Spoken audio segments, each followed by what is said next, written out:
siya nag-provide anang tanan. Gigamit lang ko niya para may paabot na ko may paabot na ko ninyo sa inyo isa sa pagpasalamat sa tanang sakit o kalipay. Ano hirap ko ko eh. Tunghay ano lay. Ayaw una-una diya og buwan kahilak ha. Say ka na. Ano bet? So may anak, Joanna, happy 7th birthday. Pasensya, nawala na po si Mama, naka-birthday. So salamat kay Lolo o Lola na maoy nag-atiman ninyo sa edad 1 year, 7 months. Si Ate Dan May sa edad na 4 years old. Salamat sa inyong pagsabot. Puhon, mas masabdan na ninyo ang tanan. Lalo na ako sa layo. Sa akong mama o tata, salamat sa inyong pagsabot. Upang atiman sa akong mga duga dito. Ikaw, wala kabutangan sa tanang salamat niyo. Jud, kay kabayaran o salapi, ang pagkamaayo ninyo naliwat na ko. Sa akong isaligan o kamahan sa akong duwa ka mga anak.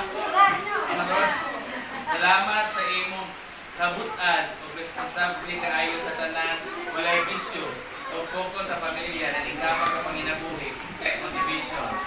To all teachers sa San Jose Elementary School, labi na sa advisor sa akong mga anak o hila.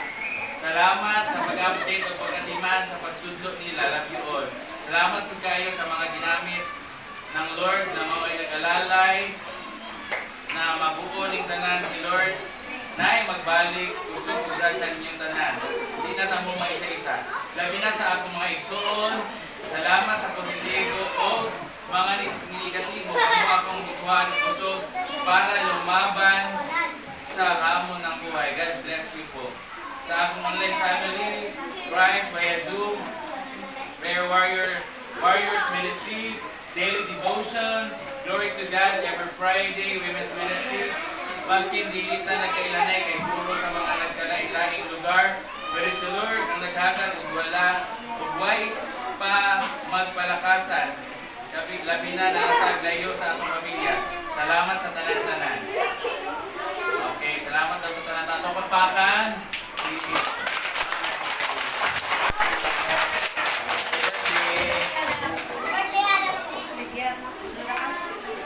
Blow the candle. Happy birthday, Sa. Happy birthday.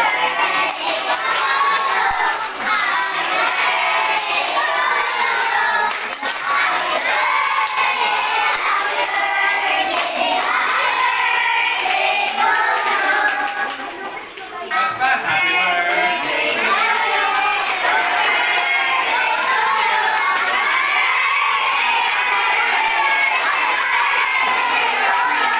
Blow the candle. Happy birthday.